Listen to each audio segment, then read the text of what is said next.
আমরা বলছি আমরা কাউকে নেতা মানি না। তারা কি বলে? তারা বলে আমরা সবাই মুজিব সেনা, কেউ বলে আমরা সবাই জিয়ার সেনা, কেউ বলে আমরা সবাই এরশাদ সেনা। আমরা কি বলছি? আমরা সবাই রসুল সেনা। যেহেতু হাত পাখা আদর্শ ইসলামী আদর্শ লালন করে, আর ইসলামী আদর্শ লালনের হুকুম করছেন কি? আল্লাহ এবং আল্লাহ রসুল। নৌকা একটা প্রতীক, সে কিন্তু আদর্শ লালন করে। ধানের সেটা প্রতীক, কিন্তু সে একটা আদর্শ লালন করে। নাঙ্গল একটা প্রতীক, সে কিন্তু একটা আদর্শ লালন করে। কাস্তে, কুড়াল, গরুর চাকা এটা প্রতীক। শুধু কি প্রতীক না, আদর্শ লালন করে। নৌকা সেকুলারিজমের আদর্শ লালন করে। ধানের শীষ ডেমোক্রেসি গণতন্ত্রবাদের আদর্শ লালন করে। কাস্তে, কুড়াল সমাজতন্ত্রবাদ কমিউনিজমের আদর্শ লালন করে। হাত পাখা শুধু প্রতীক নয়, সে ইসলামী আদর্শ লালন করে। এখন দেখতে হবে যে নৌকার প্রবক্তাকে, নৌকার নেতাকে, ধানের শীষ প্রবক্তাকে, এর লিডারকে আমরা কি বলি? শেখ হাসিনার নৌকা কথা বলছি নাকি? কি বলে সবাই? শেখ হাসিনার নৌকা, বঙ্গবন্ধুর নৌকা। তাহলে যদি শেখ হাসিনার নৌকা হয়, ভোটটা দিলে কি পায়? শেখ হাসিনা পাবে না। আমি তো বললামই যে শেখ হাসিনার নৌকা। আমরা বলি না যে খালেদা জিয়ার ধানের শীষ, জিয়াউর রহমানের ধানের শীষ। এখন ধানের শীষে ভোটটা দিলে কে পাবে? তাহলে কথা তো সহজ। আমরা বলছি আমরা কাউকে নেতা মানি না। তারা কি বলে? তারা বলে আমরা সবাই মুজিব সেনা, কেউ বলে আমরা সবাই জিয়ার সেনা, কেউ বলে আমরা সবাই এরশাদ সেনা। আমরা কি বলছি? আমরা সবাই রসুল সেনা। সবাই দুনিয়ার পাশ্চাত্য আদর্শ বাস্তবায়ন করার চেষ্টা করে, আমরা ইসলামী আদর্শ বাস্তবায়নের চেষ্টা করি। এইভাবে ব্যাখ্যা সহকারে বলছে যে ভাই আসলে প্রতীকগুলি শুধু প্রতীক না, একটা আদর্শ। যেহেতু হাত পাখা আদর্শ ইসলাম লালন করে, ইসলামী আদর্শ লালন করে, আর ইসলামী আদর্শ লালনের হুকুম করছেন কি? আল্লাহ এবং আল্লাহ রসুল। এখানে প্রস্রাব করিবেন না, করিলে 50 টাকা জরিমানা। এখানে প্রস্রাব করিবেন, না করিলে 50 টাকা জরিমানা। এখন বলেন তো দুই কথার মধ্যে পার্থক্য আছে কি নেই? শুধু দাড়ি কমা পরিবর্তনের কারণে পুরো ভাবার্থ চেঞ্জ হয়ে যায়।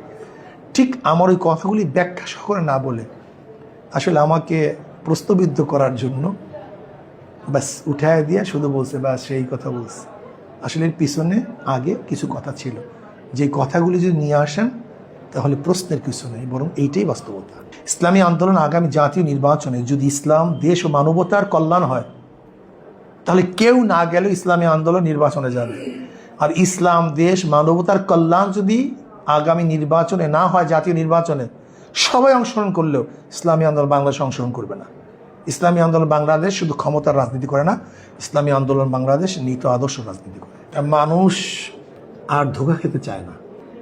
বিগত রাজনীতিক যারা দল ছিল বা যারা রাজনীতি করে, তারা মানুষের একটা মিথ্যা কথা বলে, ডাইরেক্ট মিথ্যা কথা।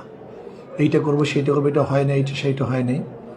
তো মানুষ দেখতেছে এইমাত্র কাজটা হচ্ছে, হয়ে গেছে, আর টেলিভিশন দেখতেছে, মন্ত্রী মিনিস্টাররা বলতেছে না হয়নি। দেখছে মানুষ জ্বলতেছে, কেউ বলতেছে জ্বলে নেই। এর জন্য এদের মানুষের আস্থা নেই, যে এরা যা বলে সবই ধোঁকাবাজি। এর জন্য মানুষ এখন আস্থাশীল নেতা খুঁজছে। যদি আমরা জনগণের মনে আস্থা অর্জন করতে পারি, তাহলে স্বল্প সময়ের মধ্যেই আলহামদুলিল্লাহ আশা করি বাংলাদেশের জনগণ ইসলামী আন্দোলন বাংলাদেশকে গ্রহণ করবে। ইসলামী ফোবিয়া এমনভাবে সৃষ্টি করছে, ইসলাম মানে আতঙ্ক, ইসলাম মানে টেরোরিস্ট, ইসলাম মানে সন্ত্রাস।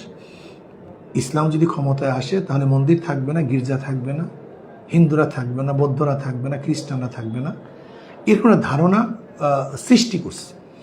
তা আমি এখানে আসছি যে আসলে ছোট্ট একটা জায়গায়ও যদি ইসলামের নমুনাটা কি, যে আসলে ইসলাম মানে ভয়ের কিছু না, বড় সমস্ত জাতির মানুষ নির্বিঘ্নে বসবাস করতে পারবে। শুধু নির্বিঘ্নে নয়, বরং আরও শান্তির সাথে তাদের অধিকার প্রতিষ্ঠিত হবে। প্রত্যেকটা মানুষ তার অধিকার খুঁজে পাবে।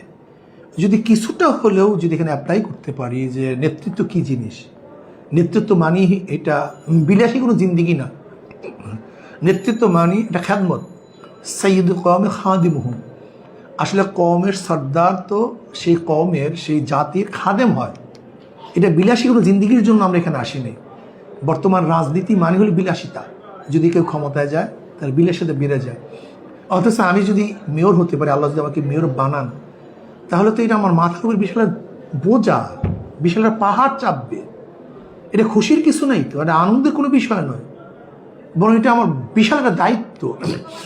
সেই দায়িত্ব বোধ থেকেই